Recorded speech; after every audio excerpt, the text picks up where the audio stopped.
It's time for Caribbean News, covering current events from around the world, regionally and locally, with Sean Garrity on this station. It's news the Caribbean can use. And now, the details. Steady stream of customers as Pricemart Portmore opens. Several residents of Portmore St. Catherine in Jamaica were early out on April 12 to shop at Pricemart's new location in the municipality, which officially opened its doors for the first time to customers.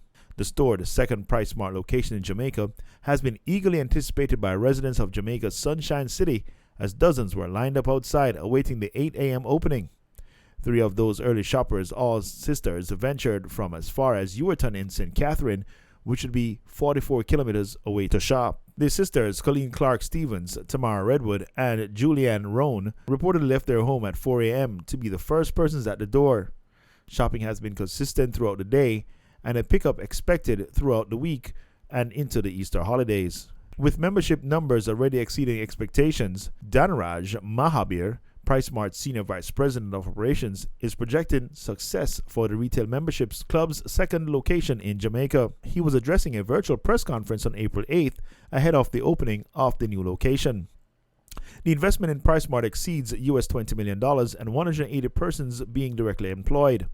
The 50th club location was built in Portmore, St. Catherine, on 20,000 square meters of land. Suriname implements database to fight illegal fishing. Suriname has announced plans to establish a database of all fishing boats registered in a Dutch-speaking Caribbean country in a move aimed at curbing illegal fishing and other criminal activities. There will be a database of all fishing vessels in the fight against illegal, unregulated, and unreported fishing in Suriname waters. All fishing vessels operating with a valid license from the Ministry of Agriculture and Livestock and Fisheries will be included in this database, the government said in a statement. It said in addition to the name and registration, other information about each vessel will be added to the database, so each vessel will be uniquely recognizable. The ministry said it had signed an agreement with the World Wildlife Fund, or WWF, for the implementation of the project populating the new fisheries vessels database of Suriname. The ministry said that the precise dimensions, construction materials, colors, and data of engine, including serial numbers, will be stored in the database along with photos of the boats. It said illegal boats are common in the waters of Guyana, Brazil, and Venezuela and pose an enormous threat to the sustainable exploitation of the fishing grounds, the livelihoods of legal fishermen, and can lead to overfishing of the fishing grounds. The country has been plagued for years by illegal fishing and piracy off its coast, and in 2018, more than 10 fishermen were killed at sea in what was apparently a turf war between rival groups for the best fishing grounds off the coast.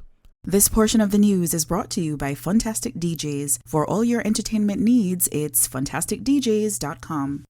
In entertainment, Shenseea's blessed with Tigger mines gold in Canada. Jamaican singer Shenseea has earned a gold certification in Canada with Blessed, her 2019 collab with rapper Tigger. This is the first gold certification for Shenseea in the US, UK, or Canada.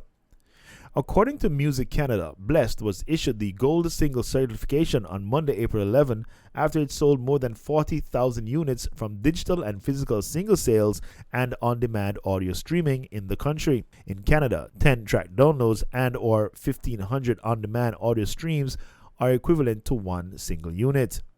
Shenseea reacted to the positive affirmations when told of the certification. "Thank you, God, my Shenyangs and my team. I am blessed," she told Dancehall Mag.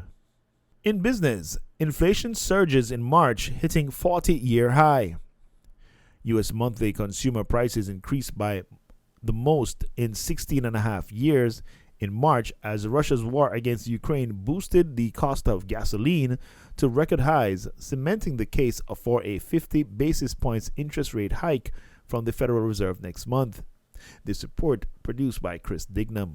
Prices Americans pay for everyday items soared in March, the biggest one-month increase in more than 16 years, according to inflation data released on Tuesday by the U.S. Labor Department.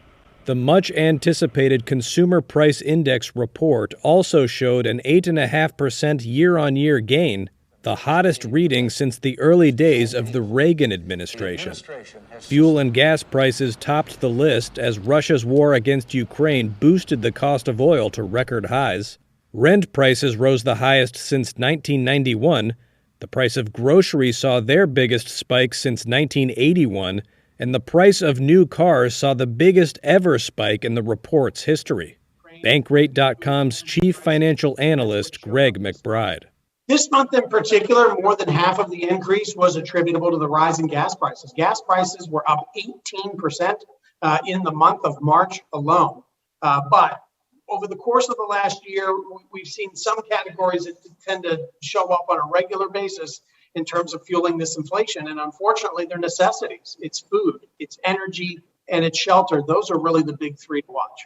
Senior White House officials said President Joe Biden will unveil plans to expand the availability of biofuels this summer to help rein in soaring gas prices.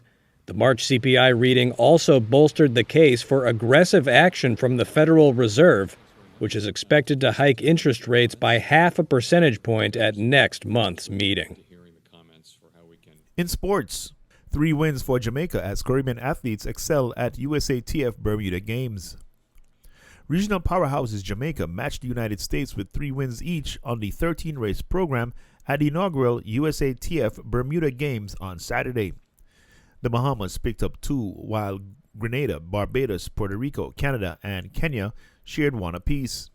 As the top athletes from the Caribbean left their mark on the televised event in which strong headwinds and rain played havoc with times at the Flora Duffy Stadium. Cheyenne Salmon led a Jamaican sweep in the women's 400-meter hurdles, winning in 55.35 seconds.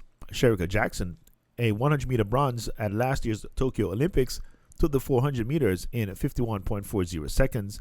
Jamaican Shanika Ricketts, the World Championship silver medal winner, opened the 3-hour event, the first World Athletics Continental Tour gold meeting of the year, by winning the women's triple jump with a best of 14.15 meters. In the women's 200 meters, Bahamian Antonique Strawn finished strongly to post 23.24 seconds and hold off American Desira Bryant, with a rising Jamaican star Brianna Williams third in 23.82 seconds. And your Palm Beach weather, partly cloudy skies with a high of 81 degrees, winds coming from the southeast at 15 to 25 miles per hour. Then later on at night, a few clouds with a low of 74, winds southeast at 10 to 20 miles per hour. Then in Fort Lauderdale, partly cloudy with a high of 82, winds coming from the east-southeast at 10 to 20 miles per hour. Then at night, partly cloudy with a low near 75, winds southeast at 10 to 20 miles per hour. And that was the news, entertainment, and sports with Sean Garrity. Be sure to stay tuned to this station for more news from around the world, locally, and the Caribbean.